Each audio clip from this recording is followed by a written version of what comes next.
Ya kalau misalnya di ini dia nggak ceritakan nggak bisa keluar. Kenapa keluar? Nah, saya cukup. Habisin dulu seperti ini, saya nggak lagi. Nah, ditutup lagi, pastikan lagi sampai habis. Dah, sudah habis. Nah, kita nyalakan biasanya gue sih pakai ini ya, karena nggak habis. Wah, habis. Dah, kemana aja? Gue nyalain. Nah, gue nyalainnya biasanya nggak kayak gitu guys. Kenapa? Karena kalau di sini takutnya nyenggol, tumpah, bahaya. Jadi gue biasanya gini. Nah, gue mundur. Iya. Hai guys, assalamualaikum. Pernah nggak sih kalian ketika lagi di gunung, terus tiba-tiba kompor gasnya nggak bisa nyala? Nah, ini gue ada salah satu solusinya, yaitu menggunakan kompor alkohol atau alkohol stove, dan bahan bakarnya di sini gue menggunakan spiritus. Nah, ini gue akan bahas lebih lanjut, tapi sebelum dibahas jangan lupa subscribe ya guys. Thank you.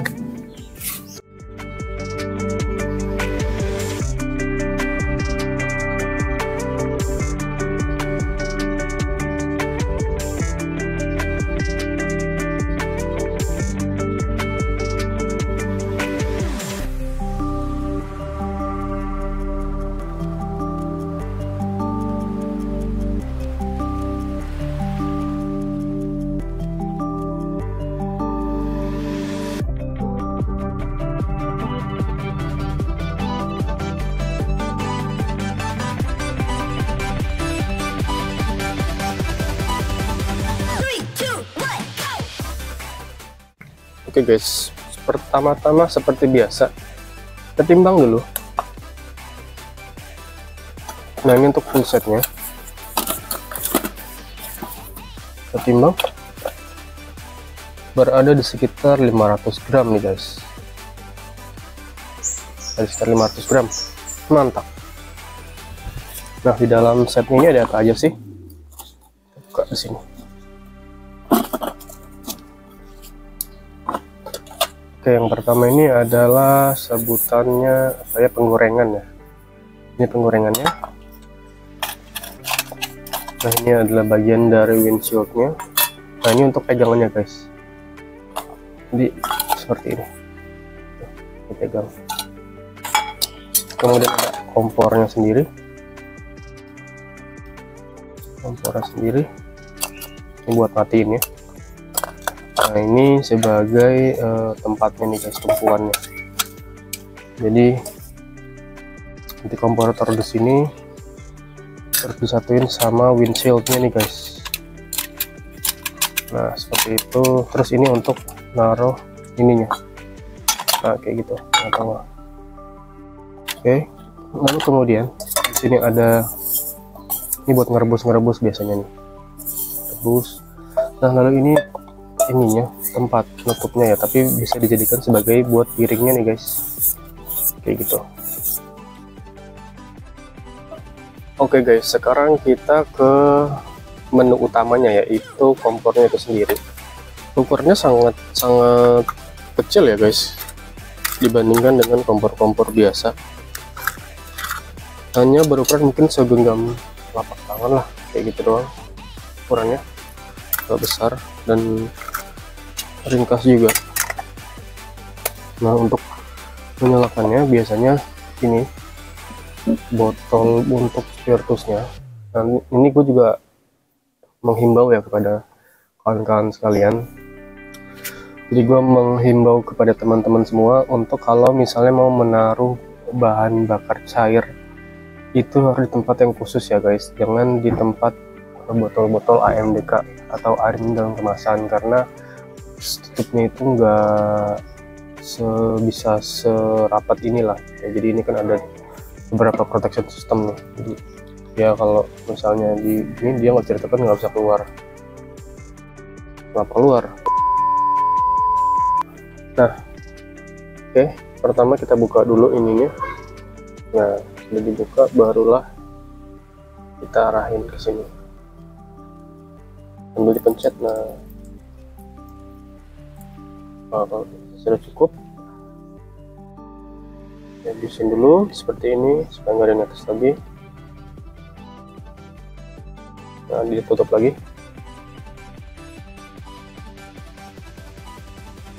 Pastikan lagi sampai habis. Sudah habis.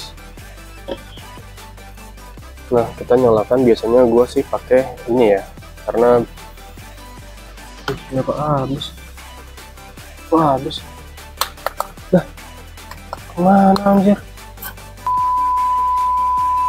Oke guys, jadi pertama kita buka dulu. Nah, baru kita tuangkan seperti ini. Oke, kalau sudah ditutup dulu. Kita pastikan supaya nggak ada yang netes lagi. Nah, sudah. Baru nyalain.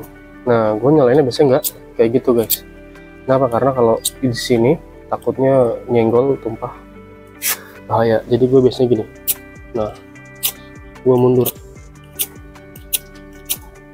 Iya. Nah, lanjut lagi.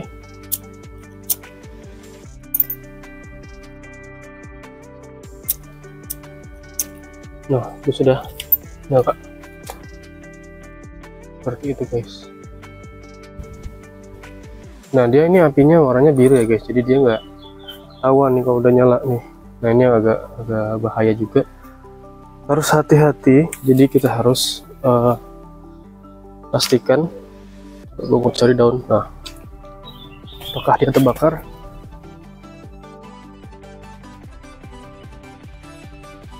Nah, itu udah panas sih. Aduh, panas, bakar guys.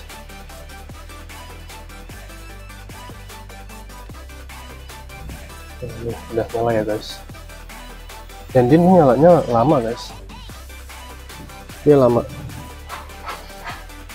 Nah, ini kondisinya sudah nyala nih guys. Nah, itu udah ada kelihatan sedikit-sedikit lah apinya. Dia ini apinya sebenarnya gede guys. Gitu, apinya gede. Jadi kalau misalnya masak air, ya matangnya cukup inilah, cepet lah, nggak lambat-lambat amat. Gitu guys. Apalagi kalau di gunung kan titik didih air jadi lebih rendah, jadi lebih cepat lagi dia. Ini apinya gede banget guys. Nah, ini mau gue contohin. Cara matinya tinggal tutup kayak gini aja guys. Nah, udah dia mati. Tuh, nggak ada apinya lagi. Oke guys, di sini jadi gue akan memperagakan bagaimana sih cara memasak menggunakan kompor ini. Jadi sudah ditaruh di tempatnya, baru kita nyalain.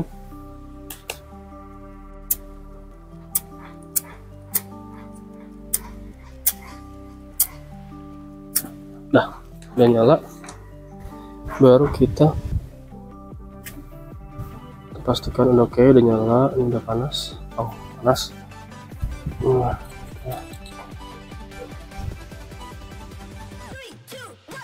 oke, itu guys, pastikan dulu. Nih panas, seperti itu nyala. Dah, kalau mau kita set posisinya, kita geser ke tempatnya ini. Nah, pastikan di tengah-tengah ya guys. Nah, oke deh, kira-kira seperti itu guys. Nah, oke guys, jadi sambil menunggu mendidih, yang benar-benar lagi mendidih, di sini gue akan sedikit menceritakan bahwa kenapa sih kita masih butuh kompor alkohol seperti ini.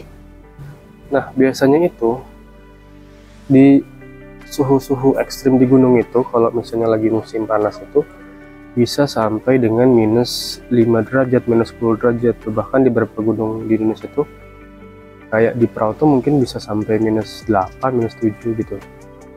Nah, dengan kondisi suhu seperti itu, biasanya gas-gas kaleng yang biasa dijual di Indomaret atau Alfamart itu, dia kan menggunakan yang namanya gas butana namanya. Nah, gasnya macam-macam, ada butana, metana, etana, segala macam lah. Nah, tapi yang biasa dijual tuh setahu gua namanya butana. Dimana butana itu titik didihnya adalah minus 1 derajat Celcius. Nah, gimana kalau misalnya suhunya di bawah minus 1 derajat Celcius, kayak misalnya di bawah misalnya minus 2, minus 3, minus 4, sampai minus 5. Nah, otomatis kan gas itu nggak mau keluar, nggak mau mendidih. Nah, karena kan selama ini yang kita bakar itu adalah gas yang sudah menguap kan, yang sudah mendidih. Nah itu baru kita bakar, jadi menghasilkan api. Nah kalau dia tidak mencapai titik didih itu, maka gas itu nggak akan keluar dan nggak akan bisa dibakar. Nah itulah makanya kenapa kadang suka macet tuh gas kalau di atas gunung. Suhunya dingin itu gas nggak mau kebakar, nggak mau dinyalain lah gitu intinya. Makanya ini jadi salah satu solusinya. Karena apa? Karena ini tuh titik beku dari alkohol ini, spiritus ini bisa sampai minus berapa, gue lupa, nanti gue kasih ininya. Jadi untuk di suhu ekstrim, kompor-kompor seperti ini lebih dibutuhkan gitu. Nah itu dia guys, airnya sudah mendidih. Nah kalau sudah mendidih bisa angkat seperti ini. Hati guys. Nah itu kan kompornya masih nyala. Nah cara biasanya, aduh, kebakar. Hati guys, ini gede banget, lagi ada angin lagi. Nah, ya. Oke, tinggal ditutup aja.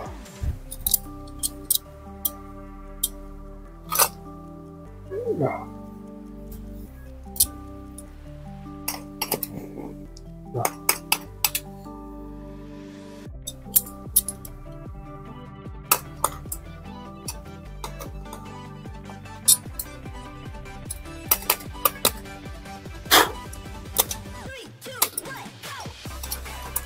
Panas. Nah seperti itu guys, agak repot memang. Oke guys, jadi kira-kira seperti itu videonya. Di balik kekurangan-kekurangan yang dimiliki dari kompor alkohol seperti ini, yaitu sangat dibutuhkan ekstra hati-hati untuk menyalakan kompornya, karena dia sangat mudah kesenggol gitu. Kalau kesenggol alkoholnya nyebar dan bisa ngebakar. Jadi kita harus benar-benar ekstra hati-hati. Terus juga dia agak agak lama gitu kalau dibandingkan untuk mendidihkan air dibanding kompor biasa.